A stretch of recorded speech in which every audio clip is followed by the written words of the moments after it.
fijarme en ella y su manera de actuar. Dar es dar, y no decirle a nadie si quedarse o escapar. Cuando el mundo te pregunta del por qué.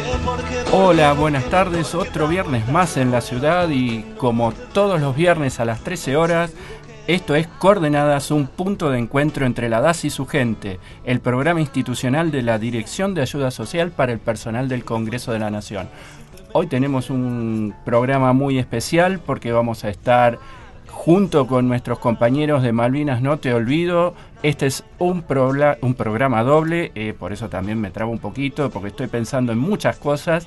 Y bueno, vamos a ir arrancando. Les voy a presentar a mi compañero de hoy, Marcos Di Francesco. ¿Cómo andás, Marcos? Juan, ¿cómo andás? ¿Todo bien? Todo bien, hoy estamos solitos. Sí, estamos solos. En realidad no solos porque estamos con varios invitados, pero bueno, así que... Sí, digo, el staff habitual, sí, porque... sí. Recordemos que Miriam está con ocupaciones institucionales y Agustina también la está acompañando en estos momentos, así que quedamos nosotros y iremos haciendo todo lo posible para que el programa salga con la misma calidad que siempre. Exactamente. Nosotros podemos también. Sí. Bueno, lo vamos a hacer. Sí. Y bueno, vamos a ir presentando a los invitados, pero antes vos me podés pasar las vías de comunicación. Sí, las vías de comunicación. El mail es coordenadasradio.das@das.gov.ar. El Twitter es coordenadasr. La página de la DAS es www.das.gov.ar. El Instagram es @coordenadasradio y el teléfono del estudio es 4378-5545.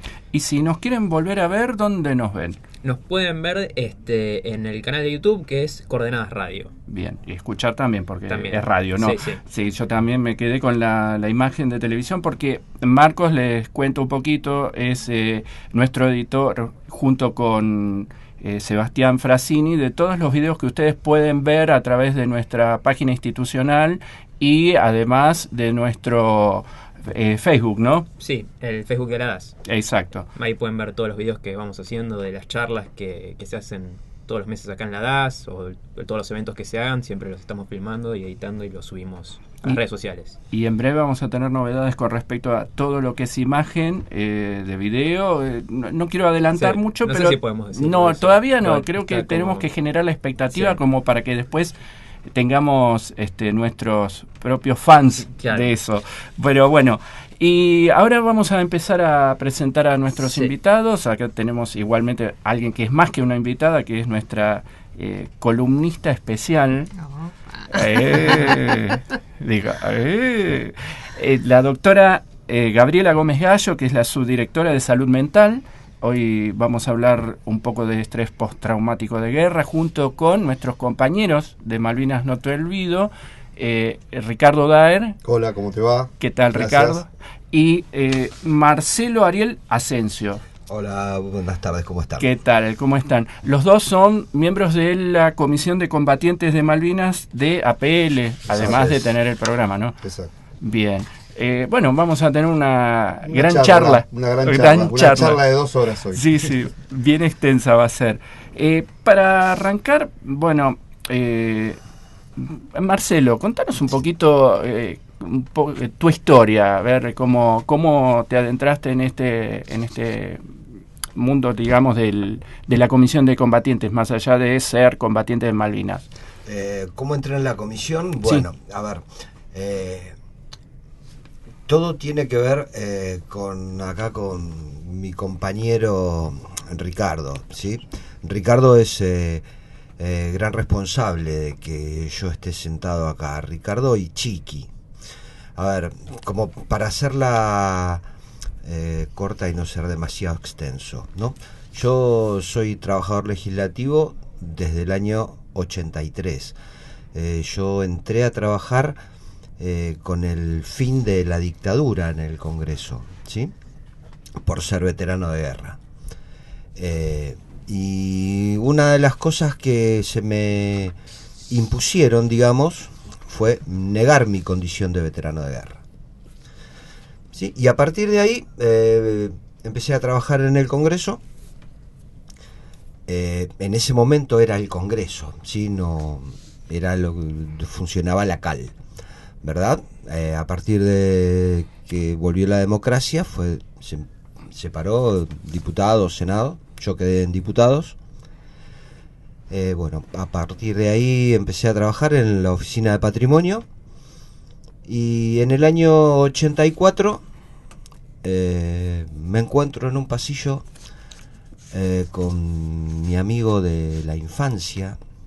Me reencuentro con mi amigo de la infancia, Ricardo Daer. ¿Sí? Si me reencuentro, digo, porque yo a Ricardo lo había... Nosotros nacimos en el mismo barrio, fuimos a la primaria, primer grado juntos, después dejamos de vernos, nos encontramos en las Malvinas, de casualidad.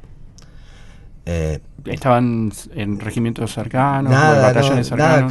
nada que ver. Nos Nos encontramos casualmente en Malvinas. En un acto, en un juicio, Corte marcial. una corte marcial. Nos encontramos de casualidad. Él estaba como testigo y yo estaba casualmente ahí en el lugar que se llamaba Town Hall en Puerto Argentino. Y dejamos de vernos. Cuando terminó la guerra, él fue a verme a mi casa y no me pudo ver, y esto yo lo sé por él, no por mí, porque yo no quería ver a nadie. Y bueno, y pasó el tiempo y no lo vi más, y me lo encontré a Ricardo acá en un pasillo en Diputados de casualidad. Y bueno, y a partir de ahí pasó el tiempo. Ninguno de los dos hablaba de la guerra, ninguno de los dos hablaba de que éramos combatientes de Malvinas, y bueno, digamos, compartíamos ser compañeros de trabajo, pero cada uno en un sector diferente. Y fueron pasando los años, ¿sí? Yo no hablaba de Malvinas en ningún ámbito de mi vida.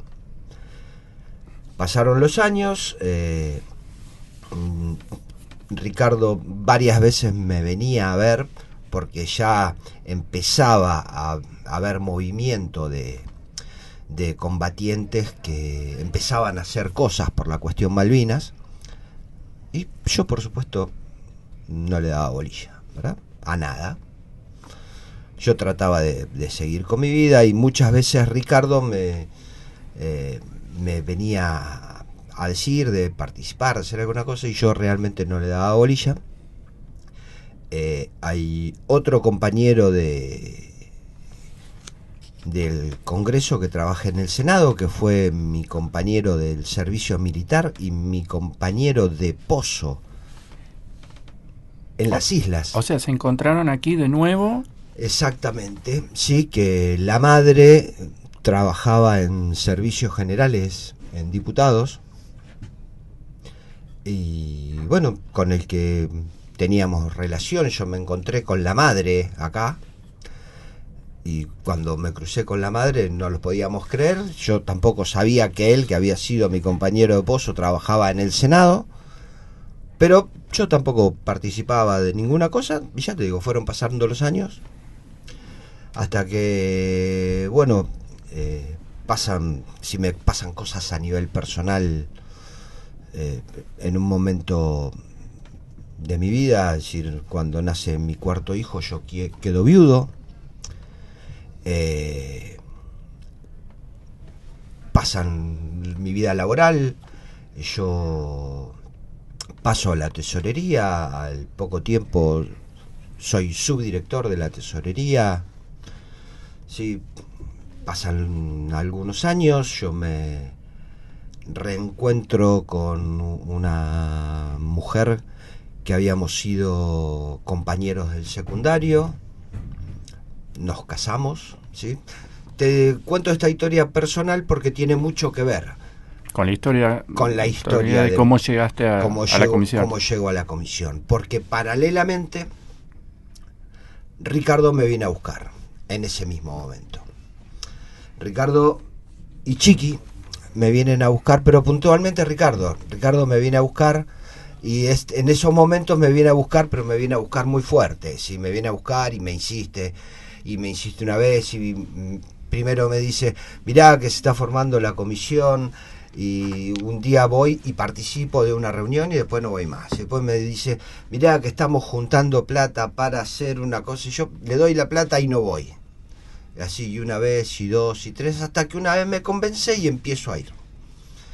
Y bueno, y me empezó. Y esta mujer con la que yo me caso, que es mi esposa, no sé si tiene que ver o no, yo calculo que sí, es psicóloga. ¿Sí? Y yo calculo que entre Ricardo, Chiqui y mi esposa fueron los que me empujaron a que yo me suelte, a que yo empiece a hablar. A ver, mis 4 hijos sabían que yo era veterano de guerra, pero jamás me habían escuchado hablar de Malvinas. De hecho, no sabían prácticamente ni siquiera cuáles eran las cosas que a mí me habían pasado o qué. Y bueno, desde hace 5 años. Un poquito más. 5, un poquito más. 6 años. 6 años. Están trabajando juntos. Yo formo parte activa de la comisión y trabajo, o por lo menos trato de trabajar a la par de Ricardo. Y esto, yo, como no me canso de decirlo, soy una persona que voy a estar toda la vida agradecido de que Ricardo haya insistido de venir a buscarme, a él, a Chiqui, a Alejandra, que es mi esposa, de que me hayan empujado a formar parte de esto que para mí es, parte de mi vida hoy. Una parte muy importante de mi vida. ¿Qué importancia que tiene esto de poder juntarse y hablar y trabajar? Doctora, esto venía a cuento de lo que estoy diciendo, digo, del tema del estrés postraumático. ¿Qué sería el estrés postraumático? Como definición es una patología que la gente sufre después de haber estado sometido a una situación de estrés de cualquier índole, ¿no? Puede ser, lo traumático puede ser cualquier cosa y uno no necesariamente puede hacer una calificación de los traumas, ¿sí? No está hecha en sí mismo, porque un veterano de guerra, el trauma de la guerra, por supuesto, es enorme, pero alguien que es secuestrado, eso también es un trauma enorme, y para cada psiquismo y para cada condición psíquica, ese trauma tiene la repercusión de lo que uno puede soportar, ¿sí? Por eso digo, no es que hay grandes traumas y pequeños traumas, depende del psiquismo que lo aloja. Respecto a esto de lo que contaba Marcelo en relación a su historia, también cómo cada uno puede tramitar su trauma, ¿no? Él, respecto a lo que contaba de no poder o que nunca intentó o pudo haber hablado de esto, hacerse cargo, ¿no? Decía, como que en silencio guardó tantos años esto.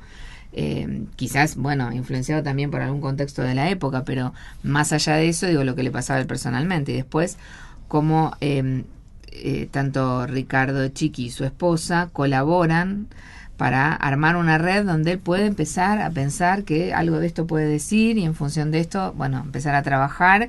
Y no es, en un principio puede ser revivir el trauma, pero en realidad es poner ese trauma a la luz para poder trabajar con eso y que eso sea parte de un proceso de adaptación a convivir con eso, porque no es que uno se va a curar de una situación traumática, del vigor de la situación traumática que han vivido ellos, claramente. Pero, hay medios o situaciones, condicionamientos o personas que a uno le posibilitan en determinado momento hacerse cargo de esto y poder hacer algo con esto. Que es lo mismo, para hacer una comparación casera y que todos podamos entender, como procesar un duelo. La gente viene muchas veces y dice, bueno, no, yo ya está, ya lo superé, porque también habló de otra situación traumática seguramente, ¿no? El fallecimiento de su primera esposa. no puedo dejar de escuchar porque el vicio del que uno está entrenado No, es está bien. horrible, ¿no? Y digo, bueno, uno va haciendo con esto lo que va pudiendo. Entonces, cómo va procesando un duelo. Y la verdad es que soportar una situación traumática, uno tiene que hacer todo un trabajo parecido a una situación de duelo para convivir con eso, pero que ese estrés o esos síntomas que aparecen sean lo menos evidenciables posibles o lo menos dolorosos posibles para el sujeto, ¿sí? Poder convivir con eso de la mejor manera. Si no, a veces, bueno, cuando están en su esplendor es en el punto donde, bueno, uno pide tratamiento. El tiempo de elaboración del duelo varía de persona en persona por esto de la construcción de su psiquismo, ¿no? Sí, en realidad hay un tiempo que uno define arbitrariamente, que son 2 años, que lo define la Organización Mundial de la Salud porque es una definición arbitraria para decir, bueno, si a partir de los 2 años alguien sigue con los síntomas tan vívidos como en el primer momento, bueno, claramente eso es un duelo patológico y requiere tratamiento. En el trauma en ese sentido sí es distinto del duelo, ¿no? Porque uno puede guardar mucha más cantidad de años. Bueno, de hecho el testimonio de Marcelo es justo el ejemplo, ¿no? Digo, cómo pudo mantener en silencio. En silencio no significa sin repercusión psíquica. Seguramente él lo mantenía en el silencio de la boca para afuera y probablemente su cuerpo hablaba, algunos síntomas tendría. O también en su entorno, ¿no? Cómo se comportaba él, pero este aislamiento o cierto ensimismamiento que él tuvo también es parte de la expresión sintomática. ¿Y cuáles son los síntomas más frecuentes? Los síntomas más frecuentes en general son trastornos en el sueño, esto de revivir el síntoma, ¿sí? Digo, la situación traumática, cualquier punto que a uno lo anuda a esa situación traumática lo hace como volver a aquel estado, al primer estado. Digo, un excombatiente que escucha una sirena porque pasa una ambulancia o porque pasan los bomberos, lo remite de alguna manera a algún recuerdo de situaciones de guerra y le pueden despertar sintomatología, que puede ser todo este trastorno ansioso, ¿no? Puesto en el cuerpo, estas somatizaciones, entonces se llama una crisis o un episodio adrenérgico y uno puede tener taquicardia, sudoración, temblores, una sensación como de un espasmo psíquico, ¿no? El paciente queda como perplejo y es el paso de esa sirena. Lo que pasa que es eso que remite a la situación traumática y es recordar aquel evento que fue tan doloroso para el psiquismo que uno lo intentó guardar, porque uno cómo se preserva, guardando cosas que le hacen daño. En el tratamiento psicoterapéutico es que uno puede, en la medida en que el sujeto lo soporta, ir sacando eso para que vaya reviviéndolo del modo más tolerable posible. Los síntomas, decíamos, bueno, el insomnio o la fragmentación del sueño, sí, o despertarse con terrores nocturnos, toda la serie de la ansiedad o todos los síntomas de la ansiedad expuestos, hasta llegar a un trastorno anímico, afectivo, porque este ensimismamiento, el meterse para adentro, el no querer hablar, las dificultades para relacionarse, porque aparte si no quieren hablar de eso y eso sale todo el tiempo, hay como una ambivalencia afectiva, ¿no? Una labilidad anímica, uno puede llorar por cualquier cosa, esto de sentirse más sensible o susceptible, y bueno, con cosas que no parecieran que no tienen nada que ver, pero uno aprovecha la ocasión para ver si puede llorar esta angustia que tiene tan arraigada. Sí. ¿Y hay factores que pueden agravar la patología? Sí, en general, digamos, la poca contención. Hay factores, digamos, del contexto y hay factores, sí, propios del sujeto, ¿sí? O sea, si el sujeto padece un estrés postraumático o una situación de estrés, que es la que va a generar el trauma, cuando todavía no está desarrollado como adulto, o sea, en un cerebro que todavía está inmaduro, eso va a generar un agravante en la patología. La patología se va a desarrollar mucho más en todo su esplendor, digamos. Entonces, en un cerebro inmaduro, y la verdad es que lo que pasaba con los veteranos de guerra era que todavía eran cuasi adolescentes, ¿no? Claro. O sea, todavía no eran adultos, o adultos jóvenes, pero había una inmadurez psíquica. La predisposición, si había algún antecedente de patología psiquiátrica, esto también agrava la situación o la presentación del cuadro, el consumo de sustancias, ¿sí? Hay factores, digamos, de la vida de cada sujeto que agravan, sí, o que exacerban los síntomas. Y Ricardo, sí, por lo que cuenta Marcelo, Vos estuviste presente prácticamente desde el principio que lo viste en el Congreso. Mira, los veteranos de guerra, hubo algunos que no se tomaron vacaciones. Muchos vinimos en 1982. Tenés el ejemplo de Marcelo. Marcelo se aisló automáticamente. Sí. Yo lo fui a ver a él, como lo había encontrado allá en Malvinas. Obvio, pasó todo el final de la guerra. Yo no sabía si estaba vivo o muerto, qué pasó después en el final de la guerra. Vuelvo al barrio donde vivía mi abuela, donde vivía yo antes, donde nos criamos juntos. Y voy a la casa y la madre me dice que no quería ver a nadie, que estaba mal. Y bueno, volví 2 o 3 veces más. Y viste cómo es. Uno, dentro del raye que uno tiene, vos vas y te dicen que no quieren ver a nadie. Y no, dije, bueno, qué mal que está, no lo vi más. Pasaron 2 años y me lo encuentro en los pasillos del Congreso. Lo vi bien, lo vi normal.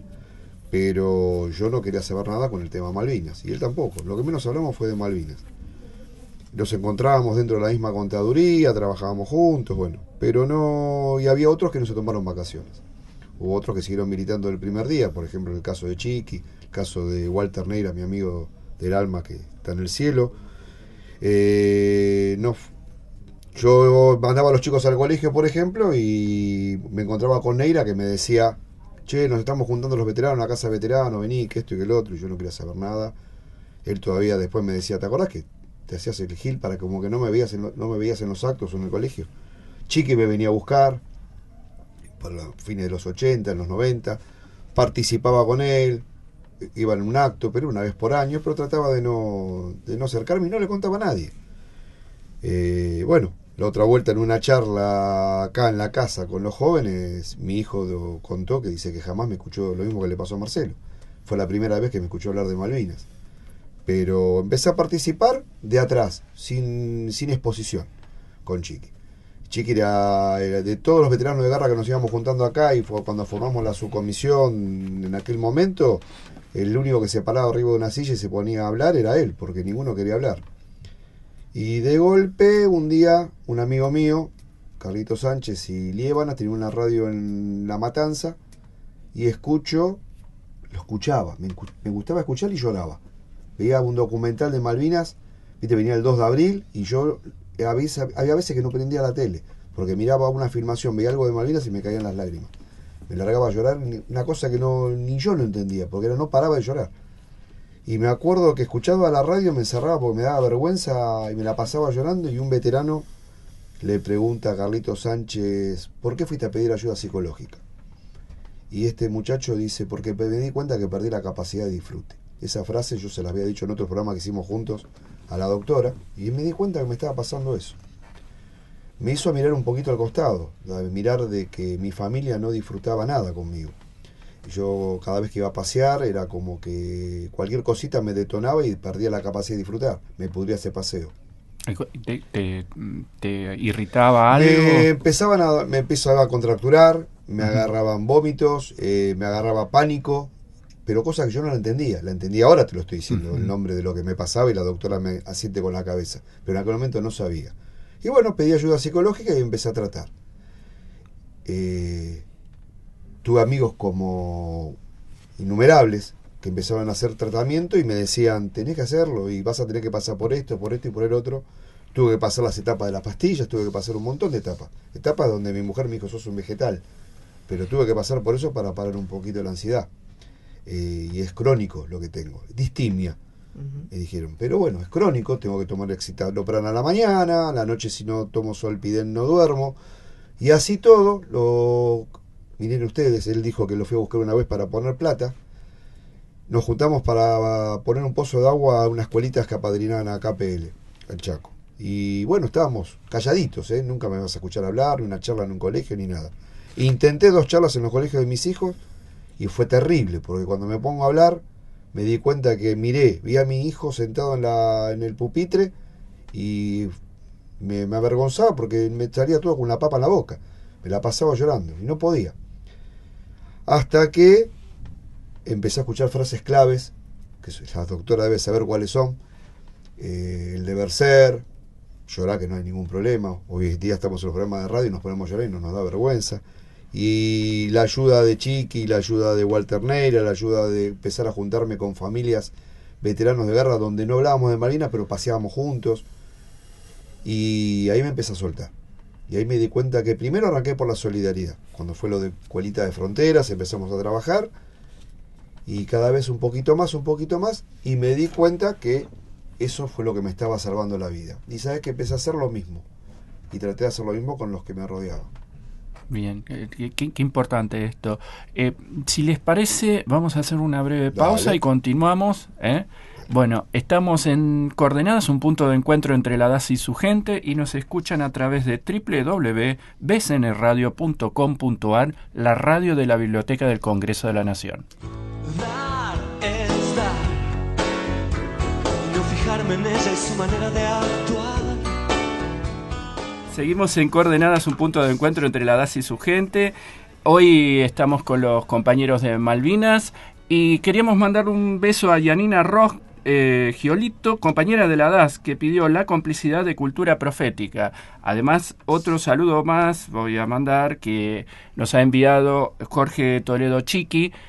Un abrazo grande y gracias por todas las palabras que nos decís. La próxima estarás acá, calculo yo. Sí. Confirmado. Sí, le guste o no, vas a tener que estar, Chiqui. Sí, señor. Sí, señor. Sí. Bueno, continuamos acá con Ricardo Daer, Marcelo Asensio y la doctora Gabriela Gómez Gallo. Mira, tantos nombres, ya estoy desacostumbrado a estar acá de este lado. Entonces muy largo, me mareo. No, me mareo yo, Gaby. Esto es para tratamiento también. Yo tengo que ir a hablar mucho así largo. Bien. Continuamos. Vos, Marcos, además de dejarme solo, tenías una pregunta. Tenía una pregunta, sí, para la doctora. ¿Existe algún tipo de tratamiento para esta patología? ¿Cómo es? Sí. Digamos, uno evalúa al paciente y según la cantidad de síntomas que tiene, si con un tratamiento psicoterapéutico que puede ser individual o grupal, con eso la sintomatología disminuye, para el paciente es más tolerable y eso le permite sostener una vida agradable, no es necesaria otra indicación. Ahora, cuando los síntomas crecen y le modifican la calidad de vida, ¿no? Le impiden sostener actividades habituales, esto del insomnio, ¿no? O la dificultad en el ánimo, esto que decía Ricardo hace un ratito durante el programa de haber perdido la capacidad de disfrutar, ¿no? Claro. Eso se llama anedonia, es la pérdida de la búsqueda del placer. Entonces uno vive como si todo diese lo mismo y la verdad es que no da todo lo mismo y si farmacológicamente uno puede colaborar con eso para que el sujeto vuelva a disfrutar, ¿no? Y no tenga esa indiferencia afectiva. Cuando digo indiferencia afectiva es esto de es como la enfermedad del ni, ¿no? Porque ni me gusta ni no me disgusta ni ¿cómo estás? Bien, claro. Y el paciente está así como desafectivizado, sí. Como si todo le diese lo mismo. Entonces, es una sensación como que la vida es un trámite. Más exactamente, o menos. Es como vivir en automático, digo claro. yo. Y esto genera un montón de dificultades. Él contaba que quizás estaba en una reunión y al ratito, no sé, o se fastidiaba o se aburría, con lo cual condiciona no solamente su vida, sino la de su grupo familiar. Y además esto genera, cuando uno tiene hijos chicos, un condicionante que quizás uno no se da cuenta, pero bueno, dificultades en el matrimonio porque la vinculación se afecta. Entonces va generando, el síntoma de uno expande al entorno con el que uno vive y esto genera dificultades. Entonces ahí también uno puede decidir indicar medicación ansiolítica, medicación hipnótica si el paciente lo requiere y medicación antidepresiva, no porque el trastorno de estrés postraumático sea una depresión en sí misma, sino porque es un conjunto de signos y síntomas que medicados con un antidepresivo ceden y a uno le hacen posible o compatible la vida con el bienestar y de eso se trata. Claro. ¿Y cómo esto influye tanto el entorno familiar, el laboral, los amigos, las instituciones en todo el proceso para recuperarse, ¿no? Uh-huh. Bueno, tenemos que trabajar un poco, digamos, con la información para que entender que no es que el paciente está enfermo, sino que está padeciendo la consecuencia de un episodio en su vida. Entonces, esto va a generar dificultades en lo laboral, lo que hablaban tanto Marcelo como Ricardo, ¿no? Del aislamiento o de esto de negar una realidad. Uno en general habla de su historia y cuando uno hay una parte de su historia que es muy, muy dolorosa, intenta evitarla. O sea, como mecanismo defensivo uno guarda eso, con la contrapartida de que guardar eso hace que en algún momento eso implosione y o genere un síntoma en el cuerpo. Hay mucha gente que no puede tramitar nada de esto desde la palabra, no puede hablarlo, en cualquier circunstancia, ¿no? Individual, grupal. Por eso parte de lo que, digamos, estos acercamientos que contaban ellos hace un ratito, ¿no? Que fueron así como bastante esporádicos, ¿no? Se encontraban cada tanto y evitaban hablar de esto. Pero eso les fue dando como una idea de grupo y de grupo de pertenencia. Y muchas veces uno no se anima y cuando está con un grupo de pertenencia, escuchando al otro, esto también es un disparador para poder hablar.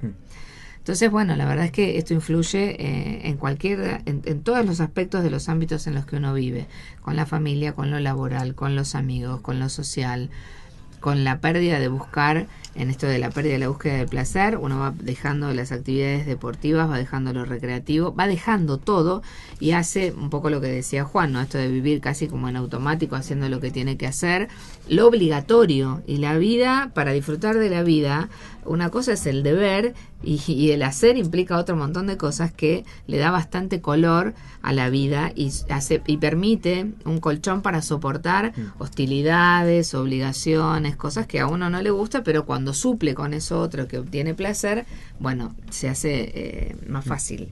Sí. Una pregunta para ustedes. Mencionamos a la familia. ¿Cómo fue el proceso dentro de la familia para cada uno de ustedes? ¿Cómo fue los vínculos? ¿Cómo fueron entablándose? ¿Cómo lo pudieron ir trabajando?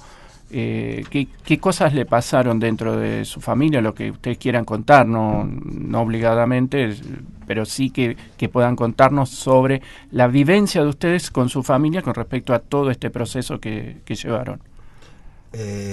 A ver, en mi caso particular, a ver, yo cuando volví de Malvinas, por ejemplo, yo vivía con mis padres y mi hermana, más chica que yo.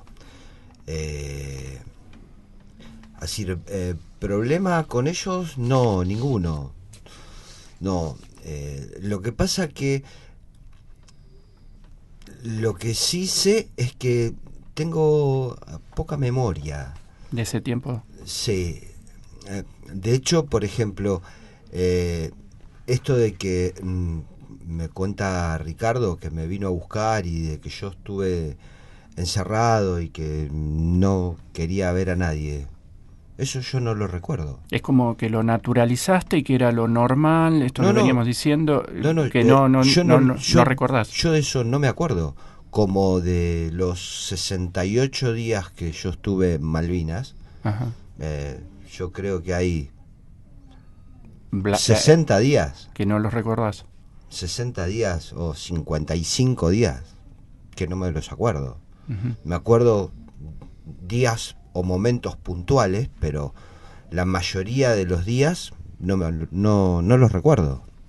Perdón que te interrumpa, ¿no? Pero digo, bueno, esto es un mecanismo defensivo. Sí. Seguramente esos días deben haber sido tan dolorosos para el psiquismo que, bueno, uno intenta olvidar. Y la amnesia es eso, ¿no? Guardar eso en un lugar donde uno puede acudir a ese recuerdo si lo trabaja terapéuticamente, pero en realidad debe ser tan insoportable que por eso no vuelve a la conciencia y por eso uno lo olvida. Claro. ¿Me entendés? Pero en lo que tiene que ver con mi familia, como te comentaba recién, mi familia en ese momento estaba compuesta por mis padres y mi hermana. Sí, yo era el hijo varón mayor, y no, problemas no, y no recuerdo inconvenientes, no, cero problemas. Y las cosas que yo recuerdo son las que me contaron que pasaban. Sí. ¿No? Como que yo en algún momento algo a veces contaba, pero nada, esporádico.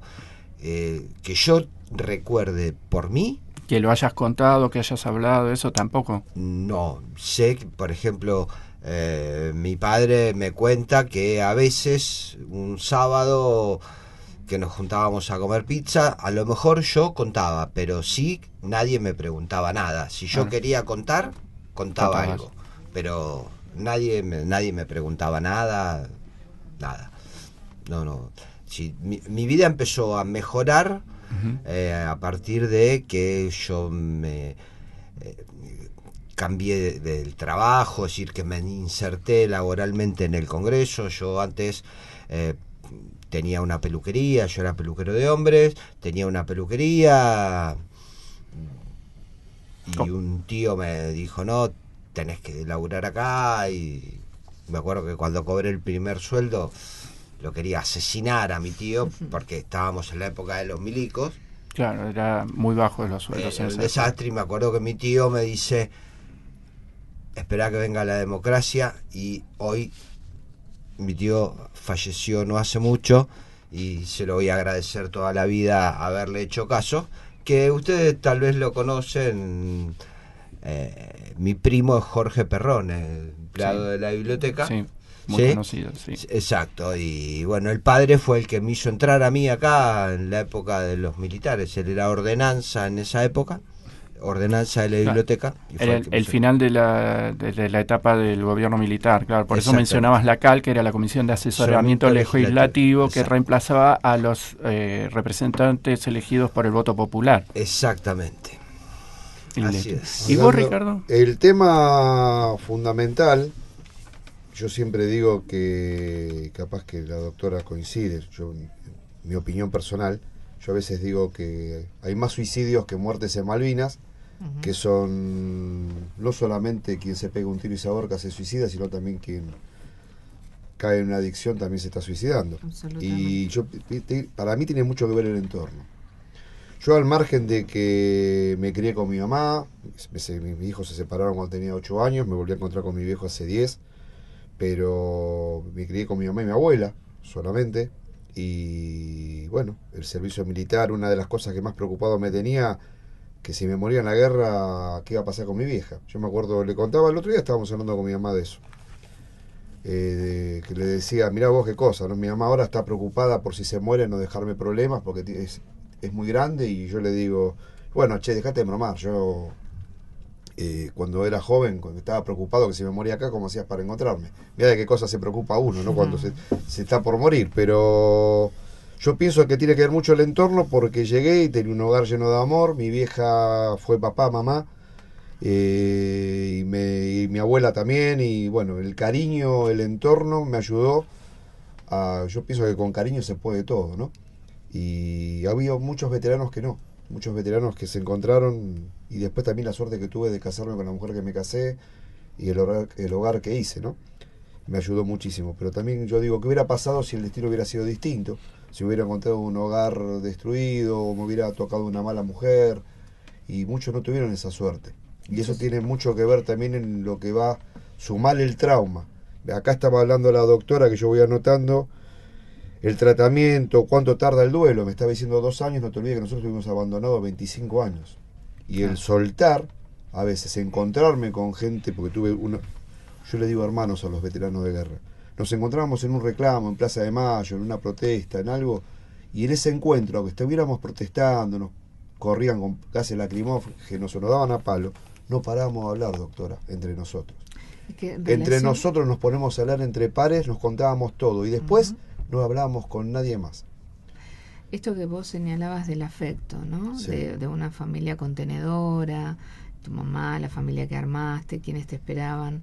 El reconocimiento social también es contenedor. Entonces, 25 años de no reconocimiento, eso es un aislamiento y un abandono. No solamente social, porque yo estoy hablando del cariño de la familia, pero también teníamos a veces gente que uno los quería como amigos, y cuando uno me agarraba decía, vamos a comer, esto que el otro, vamos a bailar, por ejemplo, ¿no? Y de golpe decía, este tipo estuvo toda la vida conmigo desde que yo tenía 7 años y me está preguntando si maté o no maté. Eso me daba bronca y me lastimaba mucho. Estúpidos que a veces, vos viste lo que es el morbo, Sí, ¿no? sí. Hoy se mata en una autopista por mirar la otra mano. Bueno, esos mismos estúpidos que a veces estás en una mesa y si yo hubiera ido a Malvinas, ¿sabes qué? Yo me tiraba 4 o 5 ingleses bajo el brazo. Esas cosas a mí me sacaban. Y esas cosas me llevaban a veces ser en una mesa, discutís con alguien que se las sabe todas y no fue.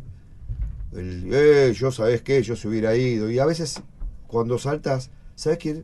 siempre todo el entorno se enoja con vos. Y pobre, loquito de la guerra, ¿entendés? Y no se enojan con el estúpido que capaz que te detona, porque es como una persona, vamos a poner un ejemplo, un adicto que capaz que venís y le decís una frase que lo lastima, se la agarra con el adicto, no con el infeliz que le dijo la frase. Y así pasaba con nosotros. No te olvides que parte de la sociedad, y fue también parte, no culpa del pueblo, como digo, fue culpa también a veces de la desmalvinización por parte de los que en aquel momento fueron gobierno, que fue los chicos de la guerra, meter la basura bajo la alfombra, una guerra que había, una pelea que había contra los militares. Nosotros teníamos la culpa de nada, pero no te olvides que fue parte de eso también, ¿no? Yo recuerdo una frase que me habían contado una francesa después de la Gran Guerra, la Segunda Guerra Mundial, que en Francia mencionaba mucho aquellos momentos difíciles que pasamos por lo traumático que fueron. Acá ni siquiera eso. Acá se silenció, no se habló, no se mencionaba Malvinas como una situación de guerra, sino como un conflicto que había que superar. Y ese silencio nos dañó mucho. Claro. Porque no te olvides que también, no te estoy diciendo un reconocimiento que era que nos tiraran flores, pero simplemente que nos respeten como veteranos de guerra. Exacto. El olvido es lo peor que hay. Viste que nosotros decimos un soldado muere cuando se lo olvida. El olvido es el abandono. Es el abandono. Entonces, y bueno, es tristísimo. Pasa con el tema de identidad. Mis viejos se separaron, hubo una pelea muy traumática en su momento, pero yo me encontré con mi viejo hace 10 años y ahora tengo 2 hermanas gracias a ese encuentro. Y a mí no me importa, le dije, viejo, no me importa lo que pasó en el pasado. Recuperé la identidad, recuperé a mi viejo. Un tipazo, problema de ellos dos, la vida de ellos es el problema de ellos. Yo a mi viejo lo amo, a mi vieja la amo, y mis hermanas que tengo ahora las amo por parte de mi viejo. Pero es un tema de identidad también. Imagínate que viene y te dice, no, tu viejo no te quiere ver. Eso también te daña. Bueno, fue parte, estoy comparando los sentimientos. Y al haber tenido cariño, comprensión y el ámbito laboral, como dijo Marcelo, yo siempre digo, y no lo exagero, ¿no? Yo tengo que besar el mármol del Congreso de la Nación, laburé todos los días a los que dice que no, que esto no me importa. Yo disfruto, sé que gracias a este trabajo formé mi familia, formé mi futuro, estoy acá sentado, miren ustedes, estoy malvinizando una radio gracias al Congreso de la Nación. Más vale que hay una militancia de los veteranos de guerra que supimos ganar con humildad y con trabajo un espacio, pero lo hicimos porque tenemos trabajo, tuvimos la dignidad del trabajo y eso es impagable. Y muchos veteranos de guerra, no se olviden que no los tenían. Cuando yo entré a trabajar acá, me hizo entrar una persona por lástima y porque le dio pena. ¿Saben cuál fue el consejo que me dio? No digas que sos veterano de guerra porque capaz que no pasás el psicofísico para entrar. Y la doctora sabe que en aquella época era así. Sí, una cuestión de prejuicio, ¿no? Por eso cuando vos señalabas las cosas que puede decir alguien en una mesa, yo creo que la desinformación, la ignorancia, el prejuicio, lo inadecuado, ¿sí? Hace que no se arme esta red de contención que este trabajo particularmente la tiene, ¿no? O sea, así como vos señalabas el sostén que tuviste y la contención en tu casa, tu familia. Muchas veces el Congreso lo que tiene como institución es una red de contención enorme y eso habilita a que cualquier sujeto pueda recuperarse. A veces nosotros trabajamos también con los chicos de la Secretaría de Prevención de Adicciones y en relación a eso yo decía que teníamos una ventaja muy importante, ¿no? Porque la reinserción laboral se da en esta casa como en ninguna otra.